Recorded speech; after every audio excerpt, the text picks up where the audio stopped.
பரிசுத்த ஆவி உங்களிடத்தில் வரும்போது நீங்கள் பெலனடைந்து, அந்த பெலனினாலே சமாரியாவிலும் எருசலேமிலும் யூதேயாவிலும் எங்கும் உலகம் எங்கும் எனக்கு சாட்சிகளாக இருப்பீர்கள் என்றார்.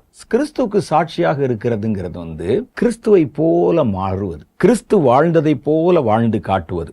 வேதத்தில் சொல்லப்பட்ட ஒவ்வொரு சத்தியத்திற்கும் உபதேசத்திற்கும் ஏற்ற ஒரு வாழ்க்கை வாழ்வது. அதை மற்றவங்க பார்க்கணும். பைபிள்ல எப்படி போட்டிருக்கிறான் அதே மாதிரி நடக்கிறானேப்பா, இயேசு இருந்தா அந்த இடத்துல எப்படி செஞ்சிருப்பாரோ அதே மாதிரி செய்யறானேப்பா என்று சொல்லி உங்களை சாட்சியா சொல்லணும். கிறிஸ்துவே ரட்சகர் என்று மற்றவர்கள் நடுவில் நீங்க சாட்சி அறிவிக்கணும்.